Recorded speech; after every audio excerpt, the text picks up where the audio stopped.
السلام عليكم ورحمة الله وبركاته. ازيكم عاملين ايه؟ يا رب دايما بنعمة وصحة وستر. عيد سعيد عليكم كلكم، ويا رب دايما كلكم ربنا يجعل ايامكم كلها اعياد. النهارده جاي اكلمك في موضوع مهم جدا جدا جدا جدا. عمرك سمعتي عن حاجة بتتخن وتخسس في نفس الوقت؟ عمرك سمعتي عن حاجة ممكن تعمل لخدودك فيلر في اقل من 21 يوم؟ محدش يقول لي قبل اماني انا جربت وما جابتش نتيجه. على فكره انا مش كل الوصفات اللي بقولها ممكن تنفعك، مش كل الوصفات اللي اي حد بيقولها ممكن تنفعني.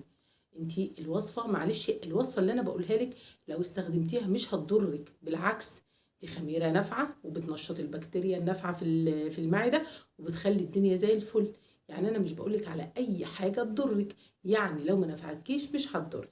فعشان كده بقولك تعالي النهارده اقولك على حاجه حلوه قوي. قبل اي حاجه عايزه اقولك على تركه مهمه جدا. عايزه وشك يبقى زي المرايه بجد والله. شوفي الزنك اوليف، حطي طبقه منه كده مره او مرتين في الاسبوع، وربي لا تدعي لي دعوه من القلب. حلو حلو حلو حلو، بجد حلو. وفي حاجات تانية غاليه بس مش هقولك عليها علشان الناس بتقولي في الكومنتات ليه بتقولي على حاجات غاليه. انا عمري ما قلت على حاجه غاليه على فكره، بس في حاجات غاليه ملهاش بدايل فما بقولهاش، ما بجيبش سيرتها. انا بحب الحاجات الرخيصه وبحب الحاجات اللي في متناول الجميع والحاجات اللي في البيت علشان سهله على اي حد يعملها. تمام كده. اول حاجه خالص نسمي بسم الله كده ونصلي على النبي. بسم الله الرحمن الرحيم. احنا بنتكلم على حبوب الخميره. حبوب الخميره ايه؟ احسن نوع يا ابل اماني اسمها ايست. انا حاطه لكم اللهم صل وسلم وبارك عليك يا محمد. هقول لك الاسم في الكومنتات لان هنا مش برفع صور في الفيديو يعني. الايست دي حلوه جدا جدا جدا. هتستخدمي لو انا عايزه جسمي يبقى مظبوط واعمل خدود فقط، عايزه اتخن خدودي فقط، يا رب تسمعي وتركزي معايا. هتاخديها قبل الاكل، قرصين 2 قبل الاكل، قبل الوجبات بساعه كده ولا حاجه، وعايزاكي تشربي ميه كتير. تمام كده. طب انا لو عايزاها تطخن جسمي كله وتطخن كمان مناطق الانوثه، هتاخديها بعد الاكل نفس القرصين 3 مرات في اليوم بعد الاكل، وتشربي ميه لان الميه بتساعد على التخمر، بتخلي الدنيا زي الفل. والخميره عباره عن بكتيريا نافعه بتظبط المعده والقولون. اعملي سيرش على كلامي قبل ما تسلمي بيه عشان ما الاقيش اي كومنتات كده فيها هبد ولا اي حاجه. ده انا بذاكر في الموضوع ده بقالي، مش عايزه اقول لكم، بصوا بقالي يعني اكتر من 50 يوم من قبل رمضان. تمام. عشان اطلع لك بالفكره دي. طب عايزه اقول لك ان انت لو طحنتي الخميره، حبوب الخميره، لكل معلقه زيت خروع مع برشامتين خميره وتطحنيهم كويس جدا وتحطيهم في زيت الخروع. زيت الخروع ما يتحطش لوحده، لازم يبقى معاه يا اما زيت جوز الهند يا اما زيت لوز حلو. تمام كده. اي حاجه من الزيوت دي زيوت تكسري بيها زيت الخروع، لان زيت الخروع ما بيتحطش لوحده كده دايركت. طيب ايه يا ابله اماني؟ طيب لكل معلقه زيت خروع، لكل معلقه زيت خروع معلقتين زيت لوز حلو، ولكل معلقه زيت خروع عليها معلقتين زيت لوز حلو، نحط عليهم برشامتين خميره ونطحنهم كويس. وتحطي ده في ازازه وفي قطاره وتحطيه على المناطق اللي انت عايزاها تتخن، يبقى خدود وشفايف. ولو خدتي البرشام زي ما قلت لك عليه اللي هو بيخسس وبيطخن، البرشام اللي هو قبل الاكل بيخسس بس بيزود الخدود. جربي الوصفه دي، بنات كتير جدا عملوها وجابت معاهم نتيجه حلوه جدا جدا.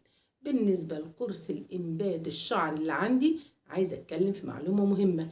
انا لما بقول لك يلا نقشر بشرتنا بيبقى في الشتاء، ما بعملش ماسكات تقشير كتير في الصيف علشان حراره الصيف بتبوظ اللي احنا بنعمله، الا تحت ظروف معينه. لو عروسه طبعا انتوا عارفين ان ايه الصيف بالنسبه لنا موسم التزاوج، ولو ان ما عادش مواسم قوي الناس بقى بتتجوز في الشتاء وفي الصيف على حسب ظروفها. فبالنسبه للتقشير انا بعمله في الشتاء عشان بيبقى مناسب للبشره، وفي الصيف تحت ظروف معينه وبرده هبقى اقول لكم عليها. انما انا لما اقول لك اعملي كورس الانبات للشعر، اي حاجه بعملها للشعر بتبقى في الصيف. ليه؟ عشان درجه الحراره بتساعد على امتصاص الزيوت والحمامات الزيت اللي بنعملها، وعلشان لما اقولك اغسلي شعرك، بيتي الزيت على شعرك او اعملي الكورس ده وقومي الصبح اغسلي شعرك، ما بتبقيش متقدره زي في الشتاء، والشعر بينشف بسرعه وبيمتص بسرعه، فنتيجه الكورسات بتبان جدا. كورس الانبات اللي انا بقولك عليه، لو هتمشي على اللي انا هقولهولك يبقى تمام وزي الفل، مش هتمشي على اللي انا بقولهولك يبقى بلاش تاخدي كورس الانبات. كورس الانبات عباره عن زيت وليف ان، الليف ان مصفف للهيشان والتقصف، والزيت كمان بيعمل انبات للشعر ويوقف التساقط. تمام كده، يبقى احنا كده النهارده عملنا فيلر، وعملنا البوتوكس، ميكس من البوتوكس والفيلر اللي هو زيت الخروع مع الخميره. اقسم بالله الوصفه دي ولا اروع، زيت الخروع مع حبوب الخميره ولا اروع. تمام كده. وعملنا كمان فيلر اللي هو الخميره وبرشام الخميره. عايزه اقول لك ان الخميره البودر اللي هي الاكياس من عند البقال، لو جبتيها وحطيتيها مع زيت الخميره حلوه، انما البرشام ما تقدريش مش هتقدري تسفي كل يوم معلقتين خميره. البرشام حلو جدا، واسم البرشام اسمه ايست. ايست، روحي الصيدليه وهاتيه، تحفه التحفه، ما منهوش اي ضرر، اي ضرر. لو استخدمتيه زي ما انا بقول لك هتلاقي نتيجه حلوه جدا جدا جدا. وجربي، ويلا بينا نعمل سبسكرايب للقناه، لان اللي جاي بصي وصفات ولا اروع.